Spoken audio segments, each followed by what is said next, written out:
Okay, for AC joint, AC tuloy, AC tuloy. AC joint injuries, meron tayong two things na you have to remember na naa-affect. Si CC, tapos si AC. So, ano si CC at si AC? CC ligament of,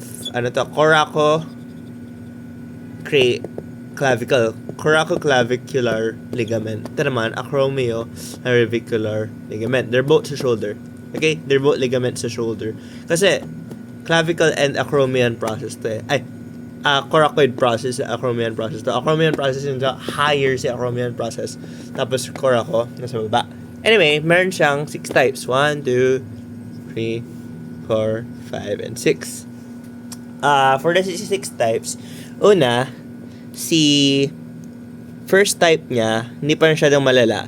Ang naa-affect lang si AC, strain, tapos CC, not affected. Next, second type, AC, torn. So, natanggal na siya. Na-torn na siya. Tapos CC, strain naman. Okay, next naman, for type 3, torn na silang dalawa. Both AC and CC. For type 4 naman, type 4 medyo malala siya. Ito yung posterior. Na-torn na sila by 3, diba?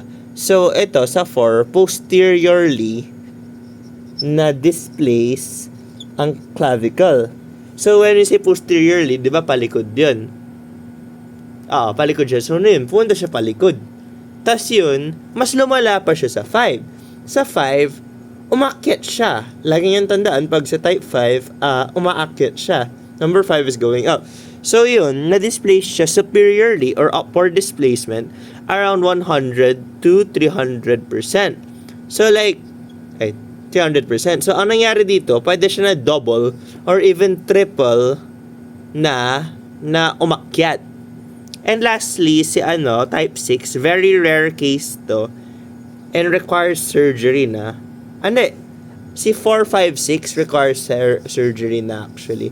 Ito pwede na rin ito mag-surgery si 3. Pero we'll get into the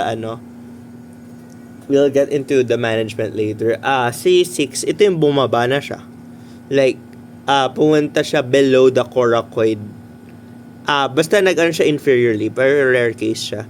Tapos ang naman dyan is tawag dun. Ang management kasi tawag dun. Ang management nito is a reduction, tapos tama ba to? Tama naman. Yan double check ko. 1,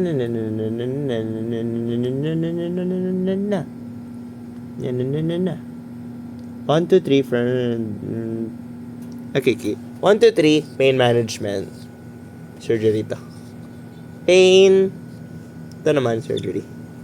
Yun naman, no? Si 3, pwede na siya mag-surgery din. Kasi na-torn na silang dalawa eh. Tsaka malala na rin si 3. Pero ito, pwede pa ito mag-heal mag-isa. Okay, that's for na muna yan, AC. Next video ko sa adhesive capsulitis.